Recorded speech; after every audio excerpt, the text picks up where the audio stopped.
이기게 하는 약속, 주님의 약속입니다. 사람들은 시간이 좀 여유가 있고 좀 돈이 넉넉하면 가장 많이 선택하는 것이 여행이죠. 여행을 자주 다니게 됩니다. 여행은 일상의 삶에서 잠시 벗어나서 전혀 새로운 곳에서 새로운 사람들과 만나고 또 새로운 일을 경험하면서 여러 가지 즐거움을 느끼는 것이 장점입니다. 그런데 즐겁게 여행을 하려면 일기 변화에 아주 잘 준비하고 대처해야 됩니다. 특히 사막이나 그다음에 고원지대는 일기의 변화가 대단히 변덕스럽기 때문에 잘못하면 큰 어려움을 당하게 되죠. 기독교인은 평생을 영적인 여행을 하는 여행객이요 또 순례자다라고 말하는 사람이 있습니다. 그래서 기독교인은 늘 기도하면서 믿음으로 바르게 살아가도 갑자기 힘들고 어려운 고난과 위기가 삶에 밀어 닥치게 됩니다. 그러면 많은 사람들은 당황하고 또 믿음이 뚝 떨어지고 마음이 약해지고 또 잘못된 선택을 하면서 넘어지고 실수하는 그런 경우가 많죠. 영국의 존 버년이 썼던 철로역정이란 소설이 이것을 우리에게 잘 보여주고 있습니다. 믿음으로 출발을 했지만 많은 유혹과 고난과 위기와 어려움이 왔을 때 그쪽으로 빠져들지 않고 끝까지 중심을 향하여 끝까지 믿음의 길을 향하여 저 천성문 앞에까지 도달하는 한 기독인의 이야기를 아주 흥미진진하게 썼죠. 그러니까 우리가 당하는 어렵고 힘든 고난을 우리가 어떻게 대처해야 되겠습니까? 오늘 본문 6절을 주목하십시다. 그러므로 너희가 이제 여러 가지 시험으로 말미암아 잠깐 근심하게 되지 않을 수 없으나 오히려 크게 기뻐하는도다. 온갖 고난과 어려움을 잘 대비하면 시험 들거나 넘어지거나 실패하지 않고 오히려 기쁨으로 그 모든 어려움을 이겨낼 수 있다라는 것입니다.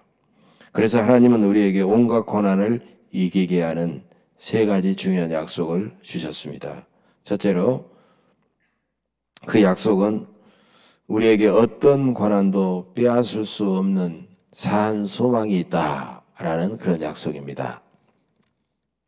아무리 힘들어도 우리가 소망을 품고 살아가면 이겨낼 수가 있습니다. 3절이죠.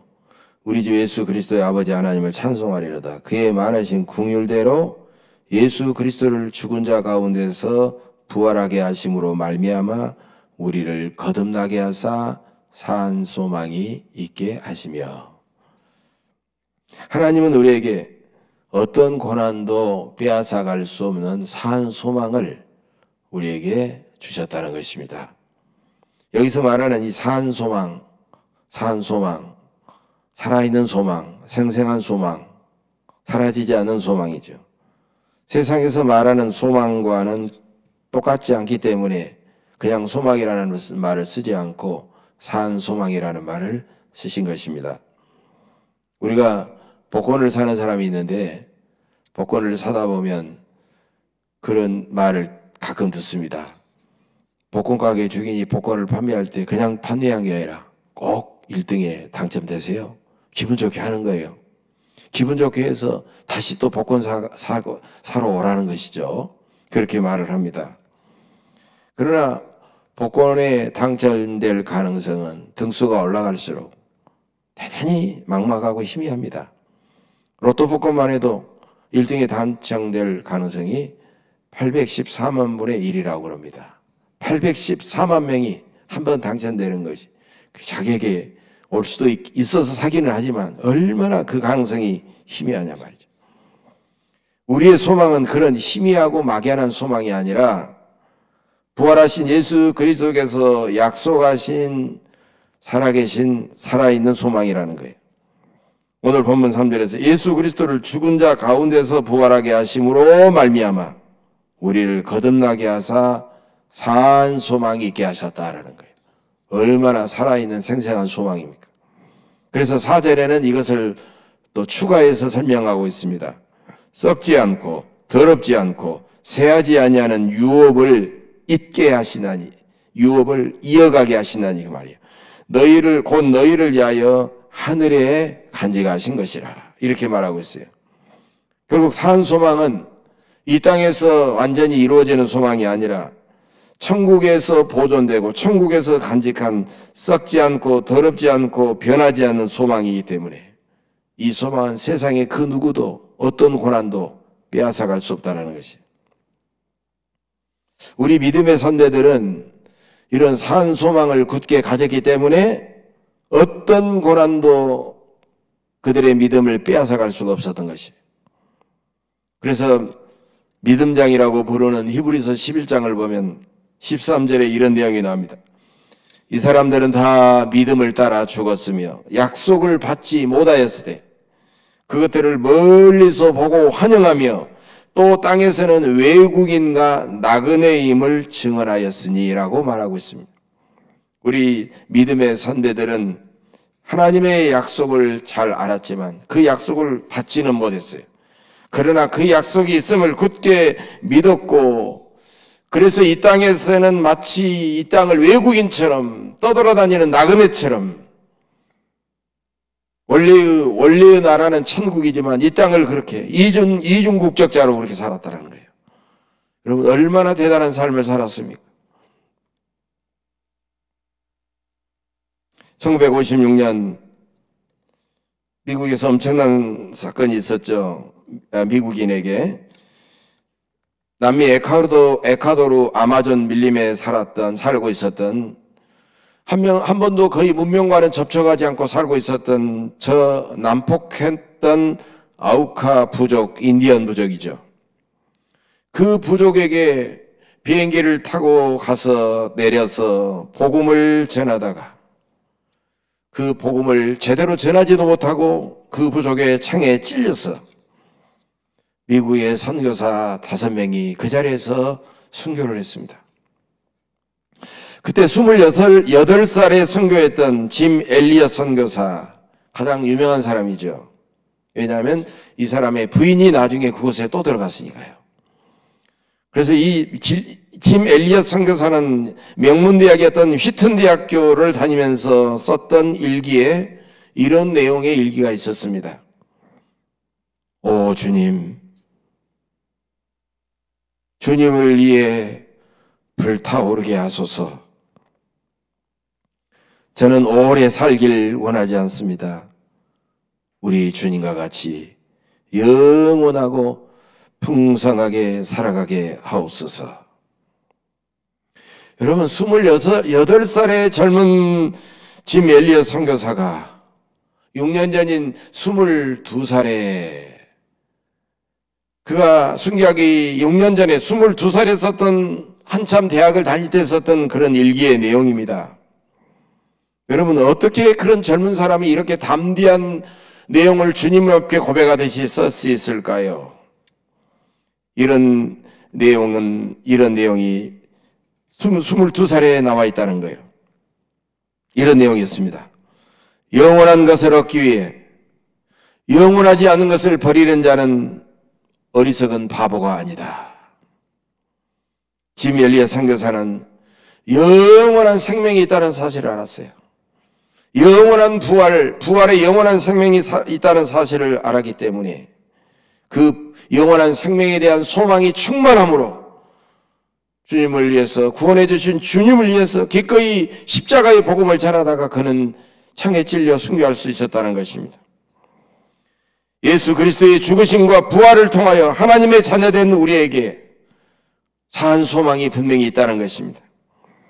그러나 때로는 기독교인 중에도 산 소망이 있음에도 불구하고 이 산 소망을 망각하고 산 소망을 잃어버리고 세상 일에 빠져서 세상 일에 너무 분주하고 세상 일에만 집착하면서 살아가는 사람들이 많이 있어요. 그러는 그 사람이 이 세상의 가치와 천국의 영원한 가치를 혼돈하고 있기 때문인 것입니다. 여러분, 이 세상의 가치는 무엇이겠습니까? 이 세상의 가치를 두 가지를 말한다고 하면 그것은 현실주의와 실용주의입니다. 현실주의와 실용주의가 이 세상의 가치입니다. 현실주의는 뭐래요? 현실, 지금 만나는 내가 실상, 지금 만나는 실상에 내가 집착하는 거예요. 그래서 내일은 없습니다. 지금, 오늘, 지금 이것이 우리의 삶의 전부이기 때문에 그저 오늘 마음껏 즐기자는 그런 사상이에요. 때로는 우리가 내일을 기약하면서 오늘을 참고 견뎌내면서도 결국은 그 사람도 내일이 되면, 내일이 오늘이 되면 즐기자는 거예요. 결국 즐길 수 없기 때문에 즐기지 않는 것이지만 지금 오늘 즐기자는 겁니다. 그래서 오늘 현실에만 집착하는 거예요. 그래서 현실주의는 필연적으로 향락주의로 갈 수밖에 없기 때문에 현실주의와 향락주의는 마치 쌍둥이와 같다, 동전의 양면과 같다라고 말할 수가 있습니다. 그 다음에 실용주의는 오늘 당장 내게 쓸모없는 것은 전혀 가치가 없다는 사상입니다. 내 문제를 지금 당장 해결할 수 없다면 내가 몇 년 후에 내가 죽고 나서 받을 그 내가 누릴 것들은 나에게 무슨 소용이 있는가라는 것이 사상이에요. 그래서 이런 현실주의와 이런 실용주의는 우리의 머리에 마귀가 넣어주는 그런 생각입니다. 우리는 결코 오늘만 지금만 사는 사람이 아닙니다. 우리의 삶의 종착역은 이 땅이 아닙니다. 우리는 영원한 본향을 향한 산 소망을 가진 사람들입니다. 하나님은 세상의 성공과 부여와 영광과는 감히 비교할 수 없는 영원한 부활의 영생의 생명과 하늘의 기업과 상금과 영광이 분명히 저 하늘 영원한 저 세계에 우리에게 예비되어 있음을 우리에게 말씀하고 있습니다. 여러분, 사도 바울도 이런 것을 굳게 믿었고 알았기 때문에 그는 정신없이 그는 유럽을 세 바퀴 돌면서 생명의 복음을 그는 전했던 것입니다. 그래서 고린도후서 4장 16절 이하에서 이렇게 고백하고 있어요. 그러므로 우리가 낙심하지 아니하노니 우리의 겉사람은 낡아지나 우리의 속사람은 날로 새로워지는도다. 우리가 잠시 받는 환난에 경한 것이, 가벼운 것이 지극히 크고 영원한 영광에 중한 것, 무거운 것을 우리에게 이루게 함이니 우리가 보이는 것은, 우리가 주목하는 것은 보이는 것이 아니요 보이지 않는 것이니 보이는 것은 잠깐이요 보이지 않는 것은 영원함이니라. 때로는 사고와 질병과 자연재해와 박해와 같은 온갖 고난이 우리의 이 겉사람, 우리의 겉사람을 상하게 하고 병들게 하고 날로 낡아지게 하지만 그러나 우리의 속사람은 날로 새로워진다는 것입니다. 그래서 우리의 눈에 보이는 것만이 전부가 아니고 지극히 크고 영원한 생명과 영광과 하늘의 상급이 우리에게 보장되어 있다는 것입니다. 그러므로 여러분은 그런 산 소망을 품고 온갖 고난을 믿음으로 담대하게 용기 있게 이겨내시기를 간절히 바랍니다. 두 번째로 우리에게는 하나님이 보호하시겠다, 하나님의 보호하심의 약속이 있습니다. 본문 5절에 나와 있죠. 너희는 말세에 나타내기로 예비하신 구원을 얻기 위하여 믿음으로 말미암아 하나님의 능력으로 보호하심을 받았느니라. 하나님은 우리를 위해 예비하신 구원을 얻기까지 우리가 이 땅에서 죽고 파멸되지 않도록 우리를 늘 보호해 주시겠다고 약속하셨습니다. 우리는 가끔 어떤 어려운 고난을 당하면 불안하고 두려우면서 내가 이 고난을 이겨낼 수 있을까? 내가 이 고난을 견뎌낼 수 있을까? 이렇게 생각하지만 하나님의 보호하심으로 우리는 능히 이겨낼 수 있습니다. 하나님은 나를 진통제처럼 어떤 고통을 전혀 느끼지 않는 그런 방법이 아니라 내가 그 믿음을 가지고 견뎌내고 이겨낼 수 있도록, 그래서 내가 영원히 죽고 파멸되지 않도록 나를 여러 가지 방법으로 안전하게 보호해 주신다는 거예요. 그래서 나는 하나님께서 나를 보호해 주시겠다는 약속을 굳게 믿고 우리는 믿음으로 담대하게 살아갈 수 있는 것입니다. 어떤 선교사가 아프리카 밀림 오지에서 들어가서 그곳 원주민들에게 복음을 전했습니다. 십자가의 복음을 전했어요. 열심히 전했습니다. 여러분, 한 번도 복음을 들어보지 못한 사람에게 전혀 낯선 사람이 와서 복음을 전했을 때 그들이 누가 복음을 받아들이겠어요? 너무너무 쉬운 일이 아니었어요. 어려운 일이었어요. 복음을 이해하지 못할 뿐더러 경계만 하고 복음을 받아들이지 못합니다. 몇 년이 지났는데 드디어 그 선교사가 간절하게 눈물로 기도하고 저들을 섬기고 사랑하면서 복음을 전하니까 어느 한 가정이 드디어 예수를 믿겠다고 예수를 영접하게 됐습니다. 얼마나 기뻤겠습니까? 복음의 결실이 생긴 겁니다. 그 가정은 성경을 가르치고 이제 신앙이 점점 깊어가는데 웬걸 그 가정에 큰아들이 갑자기 병이 들었습니다. 병이 들었어요. 선교사는 그 가정의 큰아들의 질병이 회복될 수 있도록 금식하면서 철회하면서 열심히 기도했습니다. 그러면서 이 큰아들이 무거운 질병에 걸렸는데 이 큰아들을 고쳐주시면 다른 부족들이 돌아올 수 있겠다라고 생각을 했어요. 큰아들이 낫느냐 죽느냐가 문제가 이 부족을 구원하는 그런 기준이 되겠다라고, 그런 계기가 되겠다라고 생각을 했어요. 주님, 부족민들이 이 가정을 지켜보고 있습니다. 큰아들에게 부족민 전체의 영혼이 달려 있습니다. 이 가정을 이 가정을 위로해 주시고 큰아들의 영혼을 구원해 주시고 이 부족을 살려주옵소서. 그렇게 열심히 기도했는데 몇 달도 되지 않아서 큰아들은 세상을 떠나버렸습니다. 선교사는 얼마나 낙심이 됐겠습니까? 내가 전한 하나님이 이렇게 무기력하단 말인가? 하나님이 이렇게 할 수 있을까? 내가 이곳에 다시 복음을 전하지 못하겠구나. 그리고 이제 낙심해가지고 다른 곳으로 복음을 전하려고 떠나려고 이렇게 이삿짐을 싸고 채비를 하고 있는데 그 부족의 추장이 갑자기 찾아왔어요. 그러면서 우리도 예수를 믿겠습니다 그러는 거예요. 그 선교사가 생각하지 않는 전혀 다른 방향으로 흘러가는 거예요. 선교사는 깜짝 놀랐습니다. 너무 기쁘면서도 깜짝 놀랐어요. 아니, 당신은 저 큰아들이 죽기 전에도 예수를 안 믿는데 어떻게 큰아들이 죽었는데 이런 결단을 했습니까? 그러자 주장은 이렇게 말합니다. 예, 당신이 이 집의 큰아들을 살리려고 그렇게 밤을 새워서 금식하면서 기도하는 모습을 저희들이 보았습니다.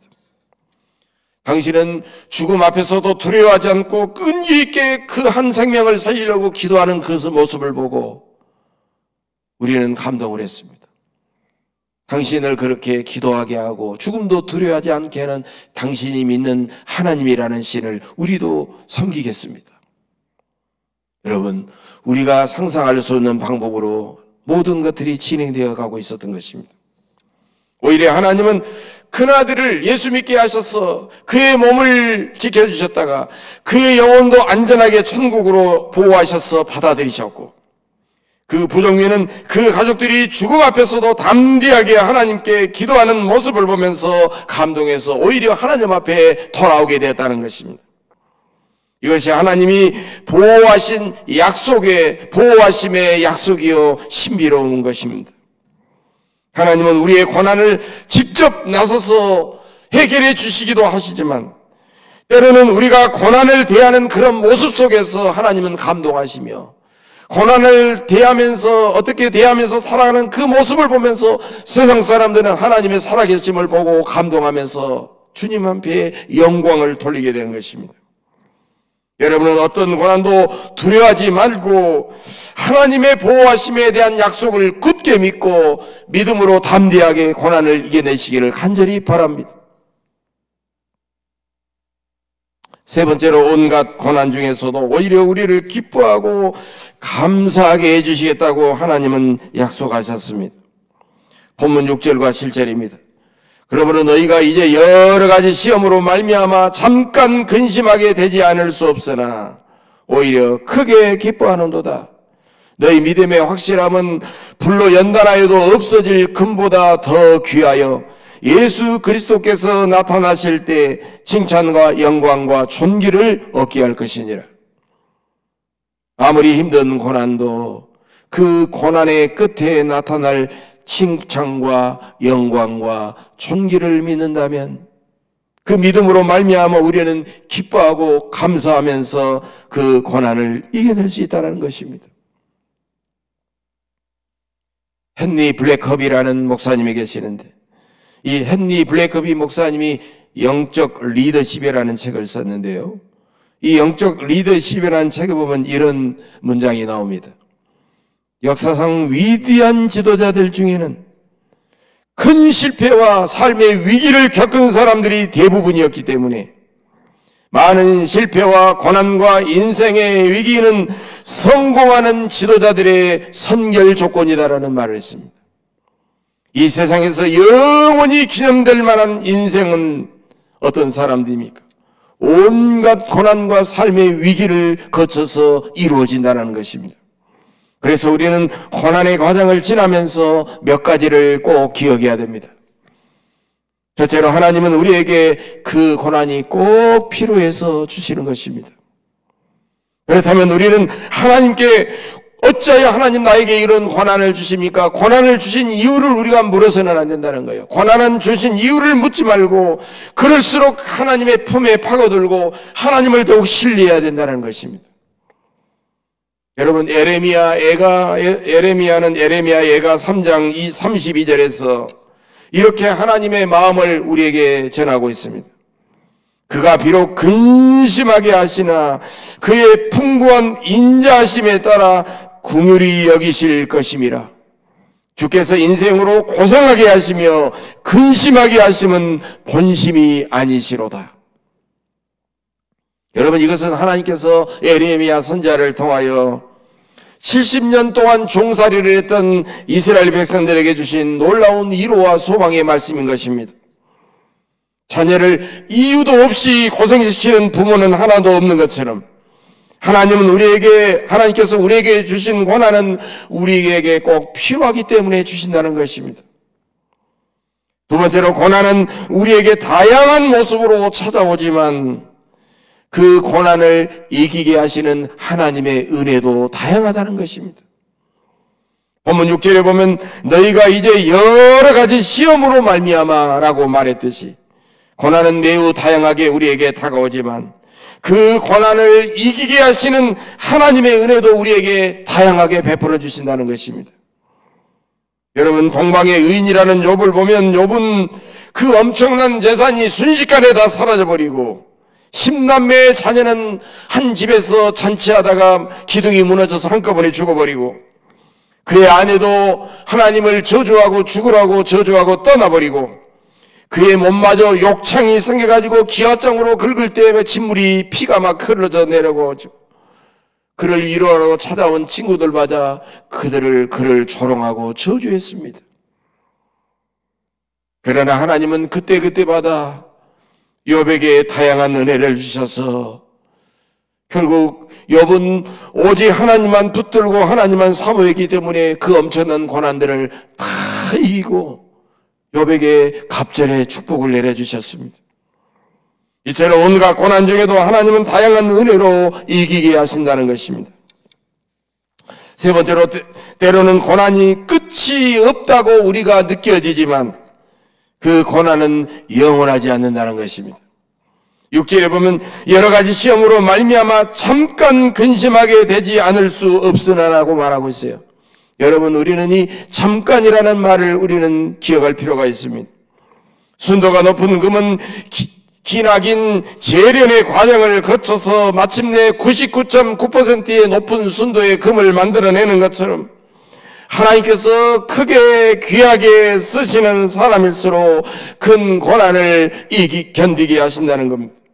그 기다림의 시간은 우리는 때로는 길고 지루할 수 있지만은 그것은 내 시간이 아니라 하나님의 기다림의 시간, 하나님의 시간이기 때문에 우리에게 잠깐 주는 시간으로 믿고 견디면 하나님은 고난이 멈추실 때까지 우리를 보호해 주신다는 것입니다. 본문 8절 9절의 말씀입니다. 예수를 너희가 보지 못하였으나 사랑하는도다. 이제도 보지 못하나 믿고 말할 수 없는 영광스러운 즐거움으로 기뻐하니 믿음의 결국 곧 영혼의 구원을 받음이라. 우리가 육신의 눈으로는 예수님을 배울 수가 없지만, 그러나 고난받는 사람들과는 성령으로 함께 하시는 그 주님의 사랑을 믿고 우리는 기뻐할 수가 있다는 것입니다. 지금도 이런 기쁨을 맛보게 하시는 주님께서 우리와 함께 성령으로 계신 줄로 믿습니다. 제가 목사로서 누리는 특권 중에 가장 큰 특권이 있다면 세상에서 누리는 그런 특권이 아닙니다.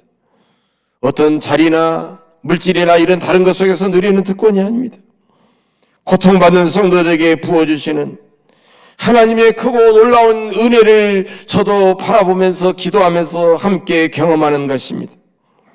저는 서로 사랑하고 정들었던 성도를 먼저 천국으로 떠나보려는 것이 가장 힘든 일이지만 그때는 가장 큰 위로와 은혜를 받는 때이기도 합니다. 하나님께서 그 영혼과 온전히 함께 하심을, 그 영혼을 끌어안고 위로하고 사랑해 주시는 것을 저는 경험하기 때문입니다. 힘들고 어려운 일을 당할수록 오히려는 말과 글로 표현할 수 없는 하나님의 크고 신비한 은혜를 느끼기 때문입니다. 예수님은 우리를 위하여 이 땅에 오셔서 자기 앞에 있는 기쁨을 위하여 십자가를 참으사 부끄러움을 개의치 않고 십자가를 감당하시고 마침내 하나님 보좌 우편에 앉으셨다고 히브리서 기자는 고백하고 있습니다. 그 기쁨은 십자가의 죽음 후에 주어지는 천국의 영생과 영광을 누리는 기쁨입니다. 또 지옥에 떨어질 수많은 영혼들이 나의 십자가의 고난으로 말미암아 구원받아 하나님의 자녀가 되는 그 기쁨, 그것을 알고 있는 기쁨입니다. 우리도 예수님의 그런 기쁨을 품고 세상에서 당하는 온갖 고난을 이겨내야 됩니다. 그 기쁨은 예수님의 십자가에서 나타난 하나님의 영원한 사랑을 믿는 기쁨이기 때문입니다. 또 하나님은 누구에게나 실수하지 않으시는 분입니다. 그렇기 때문에 찬송할 수 없는 상황에서도 우리는 기쁨으로 찬송하고, 기뻐할 수 없는 상황에도 우리는 마냥 기뻐하고, 감사할 수 없는 그런 상황에서도 우리는 하나님 앞에 감사의 기도를 드릴 수가 있는 것입니다. 고난 중에서도 믿음의 눈으로 우리 주님께서 나와 함께 하심을 믿고 바라보며 그 주님의 품 안에서 참된 위로와 평안과 소망을 누리시며 날마다 승리하시는 여러분들의 삶이 되시기를 주님의 이름으로 간절히 축복합니다. 기도하겠습니다.